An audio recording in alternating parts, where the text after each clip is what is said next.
Welcome everyone to MRM Sports. I'm your host, Ronald Dane. It is the preview and prediction show of GameWeek12 in the Premier League. I mean, the games are coming thick and fast. Already GameWeek12 now. And it's midweek games. You know, these ones always throw a curveball because players are tired, teams have to rotate. If an FPL player like me, man, it's a difficult one to call on who's going to start. And of course, you have some big teams who are not partaking in this GameWeek12. For example, your Manchester City and your Arsenal, man. Those are key assets in the FPL. But nonetheless, before I jump into Premier League football, man, let me just say hats off to Benzema for winning the Ballon d'Or 2022, man. It's a deserved one. I don't think there's any fan who can say Benzema didn't deserve to win this one. The Champions League ran their head in Real Madrid, man. And Benzema was key in all of them. I still remember vividly in my memory when they knocked out PSG out of the blue. Like the second leg, they knocked out PSG. Then everyone was like, nah, PSG are poor class. And then they played the holders, Chelsea, my team, of course. And they did as a Stamford Bridge. And when it's away from home, I really thought Chelsea would turn it around. But then the spirit of Real Madrid in the Champions League and Benzema was at the center of it all again. They managed to snatch a late victory against Chelsea. And then everyone thought City would definitely knock them out. And City, over the two legs, man, City was the top team. But then somehow, someway, that spirit of Real Madrid, they never say the attitude of Real Madrid. They managed to get the victory. And Champions League final comes around, everyone is thinking, of course, Liverpool are favourites. Liverpool are going to win it.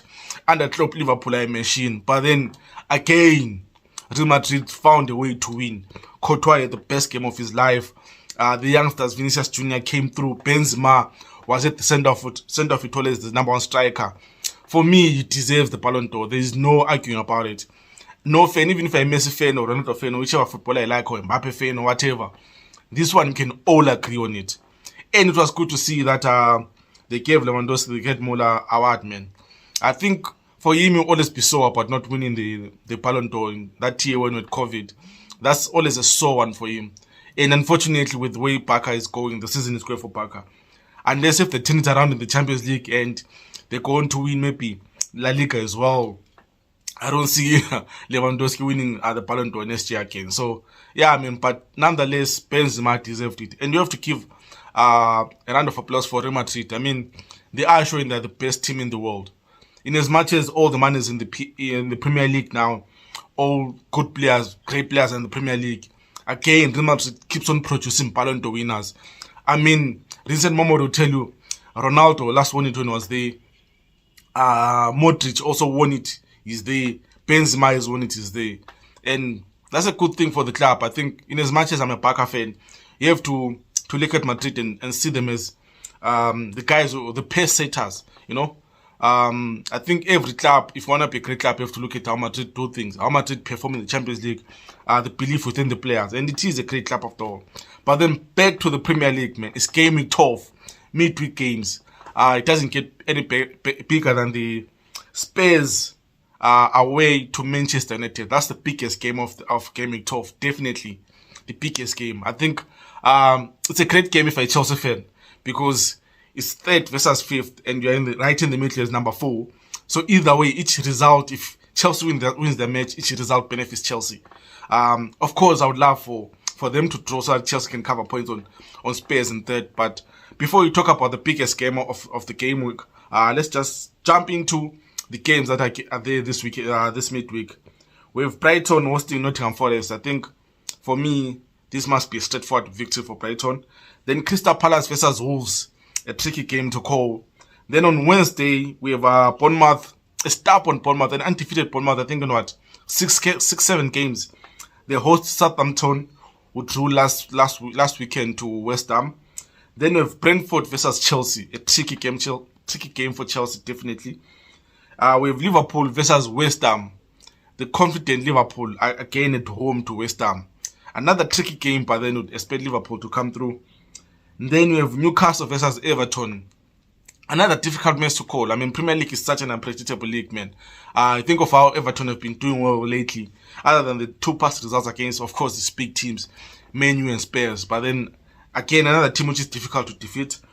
Then, of course, the last game on Wednesday will be the big one. Manchester United at Old Trafford hosting Tottenham Hotspur, man. A huge test for Conte. You can't afford to lose this one. And then to close off game week 12, we have Fulham hosting Aston Villa.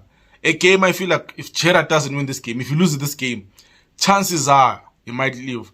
I've already seen reports, I don't know how true they are, that the board of Aston Villa are trying by all means to pursue Pochettino to join them. And they release Gerrard, man. So it's another important game for Gerrard. But then let's jump into the biggest game of them all. Manchester United versus Spurs. I can see how this game is going to go. I can already see how this game is going to go. Conte will be more than comfortable to just sit back and counter them to death. And the weird thing is United, okay, against Newcastle, at least I saw United being comfortable on the ball. Just trying to, because Newcastle did sit back and try to hit United on a counter. And United still managed to create chances, which is a good thing if I'm a Manchester United fan. Because at least it shows that Erik Ten Hag is trying to actually come up with a team that can break down stubborn teams who play on a low block, you know. But then again, this is Spurs, man. They are more than comfortable to just hit you on a counter. And with Spurs this season, what I've realized is, whether they're playing a big team or a small team, there will be some parts of the game where Spurs don't dominate the whole 90 minutes. They will give you the ball, regardless of your size or quality of players. And then they will try to counter. The moment you attack Spurs and you leave gaps at the back, Kane does drop deep. And Son is ready to get on his bike and just run through any defense, man. So again, it will be an interesting game. And in the context of things, last season Spurs, I don't think Conte was, of course he wasn't happy about the defeat. I think it was a 3-2 when Ronaldo got the hat-trick. But then that was a different Manchester United. Now it's more of a system base. The one last season was more of a free-for-all. Anything could have happened. Because even under Ralf Rangnick, man, you knew it was still counter-attack. They never tried to control the game at any point. It was the magic of Ronaldo which shined for Manchester United. But this time around, I would expect Ten Hag to start Martial ahead of Ronaldo. So most likely the front three will be Rashford, Martial and Anthony. And it'll be interesting to see how Spurs defense deals with that one. Of course, I think it would be naive for Conte to go with the 3-4-3. I think he needs bodies in the midfield, because I can see United will play a 3-man midfield, maybe a 4-3-3 with Varane, Martinez, Shaw, Dalot, and Casemiro. I don't know if Eriksen will be back for this game, but then if he's not fit, if he is fit rather, it will be Eriksen and Bruno Fernandes and then the front three. So I think the only way you can nullify United is also to mess them in the midfield and go for a 3-man midfield, man. I think if it goes with Besoma, Hoiberg, and what's this Argentina's Bentancur, yeah. If it goes with that three, then of course up front with Kane and Son, the tag team of Kane and Son, I think then you would have matched United. But nonetheless, man, it will be a huge game at Old Trafford. It will be huge. I think it's also a clash of styles now. In as much as Ten Hag has tried the counter-attack, I think he wants his team to also play football, to like play the ball and move teams around, especially stubborn teams, which Spurs will be a stubborn team. For me, I think for this game to be exciting, United has to get the first goal. I think if United gets the first goal, Conte then has to try and change his tactics and also try and attack United. And then it leaves them open for a counter. And you have two teams who, for me, at the moment, are the best counter-attacking teams in the Premier League. So who will fold really? Like, who will change his tactics to win the game? Spurs needs this to win and close the gap on City. Man United needs it to win it and close the gap on the top four, to close the gap on Chelsea.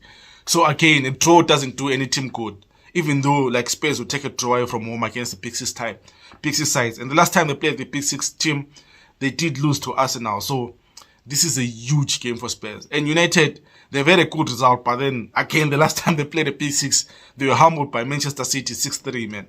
So again, for Ten Hag, this is another different test. And I think you will get this test week in, week out in the Premier League. I mean, the last game against Newcastle was a huge test for them, and they didn't pass it because they drew the game at home. So again, he can't afford a back-to-back draw. He needs points. And the next game for United is Chelsea on the weekend. So if he loses this game, then going to the Chelsea game is a huge game again. He needs to get 3 points. Because out of those three teams, he can't manage to get 1 point in a draw, which is against Newcastle. He needs to get, I think, minimum for it to be not bad, just to be 4 or 5 points. I think that would be a minimum for him, which he needs to get. So it's definitely a huge game. And then I think another game we have to talk about is the Brentford versus Chelsea. I mean, Chelsea away to Brentford. Ivan Toney with brace the other night against Brighton. It is a huge game for Chelsea. A huge kind of problem for defenders. And for me, I think the interesting part of the battle of strikers. I expect Oba to start. I know we have Chelsea as Manchester United on the weekend, but then I expect Potter to field in his best side because we can't afford to lose to Brentford. This is a night for Chelsea where we can close the gap and open the gap on United at the same time. So we need to come up with a new strategy, come up with a way, because versus Aston Villa, our defense was put under a lot of pressure. It was just Villa being Villa. They failed to score a goal there. But I think, again, Kepa was on form. So maybe that was the saving grace. And Mount decided to just pop up and have one of the best games in his life so far. In his Chelsea career this season, definitely. I think Chelsea needs to get a victory somehow, some way. And I think it's time for Sterling. I've been watching Sterling closely those past few games. And he has not been really much involved in the game. Whenever he has the ball and he tries to take on a man, he loses the ball. He was unlucky when he hit with the crossbar against Villa. But then he's not that much involved. I'd love to see Sterling, the way he was involved at City times. I'd love to see him show more of the ball. I'd love to see him drop deep to try and get the ball. And I'd love to see him spring around defenders to make those runs. Rather make 5 runs and then at least you picked out about 2 times by your teammates, Because we do need Sterling to be firing. I mean, last time around, Opa was substituted in the 56th minute against Aston Villa. Wasn't that much involved in the game. And as I think it's another headache for Potter. Because we definitely need Opa to break the number 9 case at Chelsea, man. We do need him to score at least 15 Premier League goals. That's my target for him. If he gets 15 Premier League goals, regardless of where we finish in the league, and then I would say at least we have a striker now who can get goals. When was the last time Chelsea had a striker who got like 15 Premier League goals? Not goals in all competitions. I just want 15 from him in the Premier League. And I think now he's on 2 goals.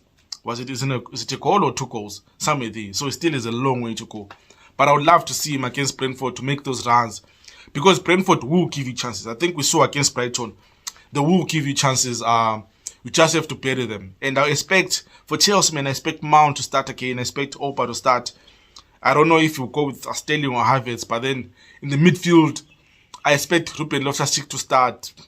It will be interesting to see if he puts Jorginho there or he goes with Kovacic.